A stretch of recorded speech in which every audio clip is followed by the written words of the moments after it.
మత్తయి సువార్త 12వ అధ్యాయము. ఆ కాలమందు యేసు విశ్రాంతి దినమున పంట చేలలో పడి వెళ్ళుచుండగా ఆయన శిష్యులు ఆకలిగొని వెన్నులు త్రుంచి తినసాగిరి. పరిసయ్యులది చూచి, ఇదిగో, విశ్రాంతి దినమున చేయకూడనిది నీ శిష్యులు చేయుచున్నారని ఆయనతో చెప్పగా, ఆయన వారితో ఇట్లనెను, తానును తనతో కూడా నున్నవారును ఆకలిగొనియుండగా దావీదు చేసిన దాని గూర్చి మీరు చదవలేదా? అతడు దేవుని మందిరములో ప్రవేశించి యాజకులే తప్ప తానైనను తనతో కూడా ఉన్నవారైనను తినకూడని సముఖపు రొట్టెలు తినెను. మరియు యాజకులు విశ్రాంతి దినమున దేవాలయములో విశ్రాంతి దినమును ఉల్లంఘించియు నిర్దోషులై ఉన్నారని మీరు ధర్మశాస్త్రమందు చదవలేదా? దేవాలయము కంటే గొప్పవాడిక్కడ నున్నాడని మీతో చెప్పుచున్నాను. మరియు కనికరమునే కోరుచున్నాను గాని బలిని నేను కోరను అను వాక్యభావము మీకు తెలిసియుంటే నిర్దోషులను దోషులని తీర్పు తీర్చకపోదురు. కాగా మనుష్య కుమారుడు విశ్రాంతి దినమునకు ప్రభువై ఉన్నాడెనను. ఆయన అక్కడి నుండి వెళ్ళి వారి సమాజ మందిరంలో ప్రవేశించినప్పుడు, ఇదిగో, ఊచ చెయ్యి గలవాడొకడు కనబడెను. వారాయన మీద నేరము మోపవలెనని, విశ్రాంతి దినమున స్వస్థపరచుట న్యాయమా అని ఆయనను అడిగిరి. అందుకాయన, మీలో ఏ మనుష్యునికైనను ఒక గొర్రెయుండి అది విశ్రాంతి దినమున గుంటలో పడిన యెడల దాన్ని పట్టుకొని పైకి తీయడా? గొర్రె కంటే మనుష్యుడెంతో శ్రేష్ఠుడు. కాబట్టి విశ్రాంతి దినమున మేలు చేయుట ధర్మమే అని చెప్పి ఆ మనుష్యునితో నీ చెయ్యి చాపమనెను. వాడు చెయ్యి చాపగా రెండవ దాని వలె అది బాగుపడెను. అంతటా పరిసయ్యులు వెలుపలికి పోయి ఆయనను ఎలాగు సంహరింతుమా అని ఆయనకు విరోధముగా ఆలోచన చేసిరి. యేసు ఆ సంగతి తెలిసికొని అచ్చట నుండి వెళ్ళిపోయెను. బహుజనులు ఆయనను వెంబడింపగా ఆయన వారినందరినీ స్వస్థపరచి తన్ను ప్రసిద్ధి చేయవద్దని వారికి ఆజ్ఞాపించెను. ప్రవక్త అయిన యెషయా ద్వారా చెప్పినది నెరవేరునట్లు అలాగు జరిగెను. అదేమనగా, ఇదిగో, ఈయన నా సేవకుడు, ఈయనను నేను ఏర్పరచుకొంటిని, ఈయన నా ప్రాణమునకిష్టుడైన నా ప్రియుడు, ఈయన మీద నా ఆత్మనుంచెదను. ఈయన అన్యజనులకు న్యాయవిధిని ప్రచురం చేయును. ఈయన జగడబాడడు, కేకలు వేయడు. వీధులలో ఈయన శబ్దమెవనికిని వినపడదు. విజయముందుటకు న్యాయవిధిని ప్రబలము చేయు వరకు ఈయన నలిగిన రెల్లును విరువడు. మకమకలాడుచున్న అవిసెనారును ఆర్పడు. ఈయన నామమందు అన్యజనులు నిరీక్షించెదరు అనున్నదే. అప్పుడు దయ్యము పట్టిన గుడ్డివాడును మూగవాడునైన ఒకడు ఆయన యొద్దకు తేబడును.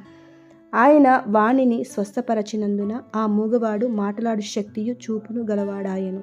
అందుకు ప్రజలందరూ విస్మయముంది, ఈయన దావీదు కుమారుడు కాడా అని చెప్పుకొంచుండిరి. పరిసయ్యులు ఆ మాట విని, వీడు దయ్యములకు అధిపతి అయిన బయల్జేబుల వలననే దయ్యములను వెళ్ళగొట్టుచున్నాడు గాని మరి ఒకని వలన కాదనిరి. ఆయన వారి తలంపులనెరిగి వారితో ఇట్లనెను, తనకు తానే విరోధముగా వేరుపడిన ప్రతి రాజ్యము పాడైపోవును. తనకు తానే విరోధముగా వేరుపడిన ఏ పట్టణమైనను ఏ ఇల్లైనను నిలువదు. సాతానును వెళ్ళగొట్టిన ఎడల తనకు తానే విరోధముగా వేరుపడును. అట్లయితే వాని రాజ్యం ఎలాగు నిలుచును? నేను బయల్జేబుల వలన దయ్యములను వెళ్ళగొట్టుచున్న ఎడల మీ కుమారులు ఎవరి వలన వాటిని వెళ్ళగొట్టుచున్నారు? కాబట్టి వారే మీకు తీర్పరులై యుందురు. దేవుని ఆత్మ వలన నేను దయ్యములను వెళ్ళగొట్టుచున్న ఎడల నిశ్చయముగా దేవుని రాజ్యము మీ యొద్దకు వచ్చి ఉన్నది. ఒకడు మొదట బలవంతుని బంధింపని ఎడల ఎలాగూ ఆ బలవంతుని ఇంటిలో చొచ్చి అతని సామాగ్రి దోచుకొనగలడు? అట్లు బంధించిన ఎడల వాని ఇల్లు దోచుకొనను. నా పక్షమున నుండని వాడు నాకు విరోధి, నాతో కలిసి సమకూర్చని వాడు చెదరగొట్టువాడు. కాబట్టి నేను మీతో చెప్పునదేమనగా, మనుష్యులు చేయు ప్రతి పాపమును దూషణయు వారికి క్షమింపబడును గాని ఆత్మ విషయమైన దూషణకు పాపక్షమాపణ లేదు. మనుష్య కుమారునికి విరోధముగా మాట్లాడువానికి పాపక్షమాపణ కలదు గాని పరిశుద్ధాత్మకు విరోధముగా మాట్లాడువానికి ఈ యుగమందైనను రాబో యుగమందైనను పాపక్షమాపణ లేదు.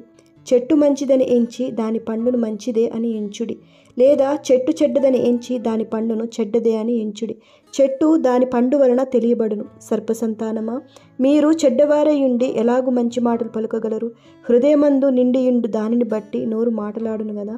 సజ్జనుడు తన మంచి ధననిధిలో నుండి సద్విషయములను తెచ్చును, దుర్జనుడు తన చెడ్డధననిధిలో నుండి దుర్విషయములను తెచ్చును. నేను మీతో చెప్పునదేమనగా, మనుష్యులు పలుకు వ్యర్థమైన ప్రతి మాటను గూర్చియు విమర్శ దినమున లెక్క చెప్పవలసి ఉండును. నీ మాటలను బట్టి నీతిమంతుడవని తీర్పు నొందుదువు, నీ మాటలను బట్టి అపరాధివని తీర్పు నొందుదువు.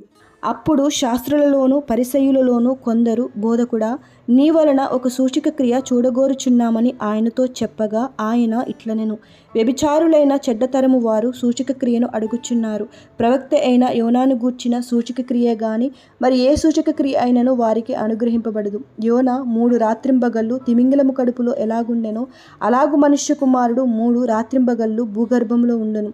నినివే వారు యోనా ప్రకటన విని మారు మనస్సు పొందిరి గనుక విమర్శ సమయమున నినివే వారు ఈ తరము వారితో నిలువబడి వారి మీద నేరస్థాపన చేతురు.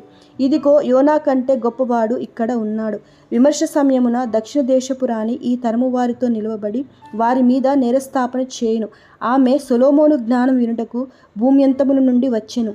ఇదిగో సొలొమోను కంటే గొప్పవాడు ఇక్కడ ఉన్నాడు. అపవిత్రాత్మ ఒక మనుష్యుని వదిలిపోయిన తరువాత అది విశ్రాంతి వెదకుచు నీరు లేని చోట్ల తిరుగుచుండును. విశ్రాంతి దొరకనందున నేను వదిలి వచ్చిన నా ఇంటికి తిరిగి వెళ్ళుదననుకొని వచ్చి ఆ ఇంట ఎవరునూ లేక అది ఊడ్చి అమర్చియుండుట చూచి వెళ్ళి తనకంటే చెడ్డవైన మరి 7 దెయ్యములను వెంటబెట్టుకొని వచ్చును. అవి దానిలో ప్రవేశించి అక్కడనే కాపురముండును.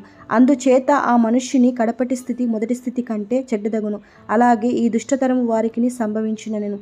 ఆయన జనసమూహములతో ఇంకా మాట్లాడుచుండగా ఇదిగో ఆయన తల్లియు సహోదరుడును ఆయనతో మాట్లాడగోరుచు వెలుపల నిలిచిండిరి.